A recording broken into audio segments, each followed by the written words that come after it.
Thanks for watching Make with Jake, and hopefully I will see you tomorrow.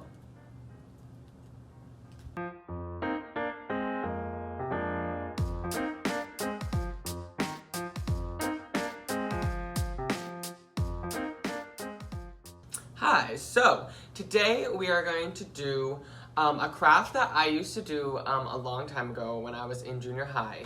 And 2 weeks ago, I had like the urge to do them, and I was like so excited to make these again. I went to the store, I got all of this plastic string. I had a coupon, so it was what, like $4 from Hobby Lobby. And then I got all these little keychain holders. Those are from Walmart, and they all came in all these colors. Those were like $4 as well. And so really all you need for these is this plastic string, keychain things, some scissors, and then some fire. The fire is that way at the end, you can like burn the end to make it a nice little rounded top. You can also just tie it off. I like to burn it just so it gives it a nice like round finish. I don't know what to call this.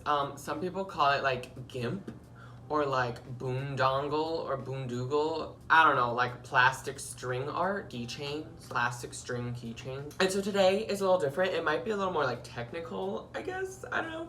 So the plan sort of for today is I'm going to show you 3 different techniques that I've used. And so there's like the most simple one, like the learner one sort of, and then there's this twisty one that is sort of like iconic to me. I remember this was like my favorite one that I did all the time growing up. There's this sort of like one as well. So I'm going to show you sort of different ways to do it, and then I'm going to do one from start to finish to sort of show you how long they take, like what goes into starting it, and everything like that. What you're doing pretty much is you're weaving, and so you're going over, under, over, under. So we go over, over, hold, and then you take this one and you go over, under, and you take this one and under. And then, so do you see how it kind of all is like interlocking like that? And then this part's a little weird. Pull from all angles. And then you'll tighten it like that. You'll kind of learn with all of them. There's like little tricks you can do to make it faster. Over, over, over. And then all you have to do at the end is just put this one over and under. What was different about this one is, see how this one is twisting? And then this one was just straight down. This one kind of has the best example of that. So that way this is just straight down, and then I twisted, straight down, and then I twist it. So how you twist, see how we have our grid here? What we actually do, instead of going all the way straight across, we're gonna cross it over onto the end of the other side. Does that make sense? So, oh, there's rhetorical, I guess. You're gonna go diagonal across like that. It's the same technique that we did before. So it's usually easier to do the 2 ends. So you would go over and over. You go over and under. And you do that for all of them. So I'm gonna do that real quick. And then you do the same thing, you just tighten. This is the one that I'm going to be making for us today. And so what I need to do to get started is we need to choose colors.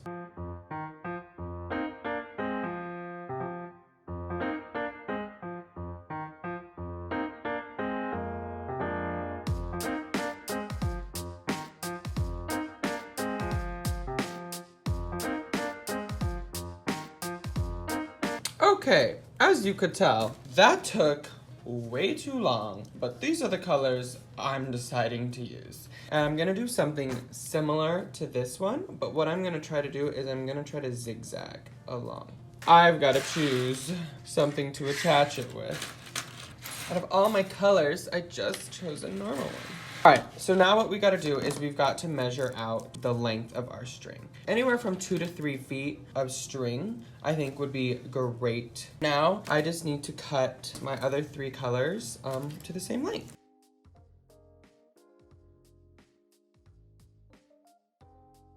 So I'm gonna loop this pair through here, and you can kind of hold it on the ends to make sure that it's even, like that. These 2 are gonna go on top. Like that.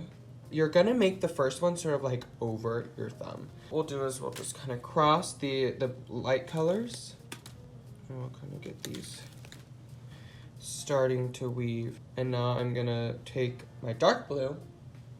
We're gonna go over, under, over, under. And same with the white, over, under. I take the white from one end. I'm gonna go over, under, and then I'm gonna kind of pull that one taut. So you see how it's sort of forming. I'm gonna take the blue from the other side, go on the other side of my thumb, and go over, under, and under, and pull that tight. And then you kind of just have to let go at one point and just sort of pull it for yourself. Really see our grid forming. All right, so I'm gonna sort of take it away for a little bit and I will show you what progress looks like.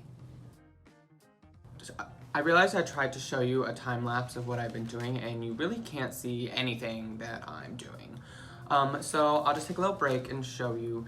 It's been about an hour. This does take a little bit of time, but it's great to do in your spare time when you're watching TV or you're listening to some music or something. It's a fun, relaxing sort of activity and you can see the progress, so it's really nice. The method I'm using is to make it zigzag. So you kind of go to a mark and then you use the twisting method and then you go to the straight method and you go straight across. And then you start twisting it again, but in the opposite direction. Just keep cracking at it and we'll see how far I get in the next couple of hours. So while I was continuing this keychain, I was pulling it tight and I broke the string. So looks like this is gonna be the length of this one. Now I'm going to show you how to actually end them. So I've seen people, and I'll try that on this one, where they take all the strands and they will sort of, I would say, twist them a little bit, and then you want to tie it on itself. So you'll have to leave enough extra so that way you're actually able to even do this. I am now wanting to show you how to do the burned one, which is a nice, I think it's a little bit of a cleaner look. I will do like a preliminary burn. And I just kind of just like go over the middle just a little bit. You don't want to get too close. You just want it to lightly melt. I go ahead and I cut my extra strands and I cut them as close to the center as I can. Since you've done that preliminary burn, you don't really have to worry about them falling apart or sliding out of place. Now I'm wanting to go back and burn again, or melt. I shouldn't say burn, I'm melting. I will just kind of use my fingers and squeeze it and press it in, make sure it's like getting a nice look to it. I've burned the edge, now it's like a nice little rounded tip, and now we have our little keychain. After taking me a long time to choose my colors, I do like these colors. I think they're fun. These are my finished keychains. I'm gonna put one on my keys, probably one on my suitcase or luggage, so that way you can like identify it when you travel. Not that anybody should be traveling right now, but these are definitely something fun to do with all this spare time. I'll probably make more. I know today's video was a little different. It was a little more like crafts, how to craft. It was a little bit less of like fun, like out of the box thinking sort of crafting maybe.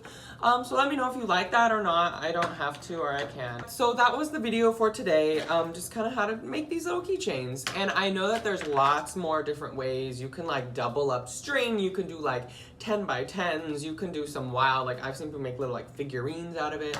So there's definitely other people probably a little more qualified, a little more talented at this than I am. But this is what I know, this is what I like to do, and so I decided I would share that with you. Thanks for watching. I hope you catch us tomorrow. We may have a special guest on tomorrow. So yeah, see you later.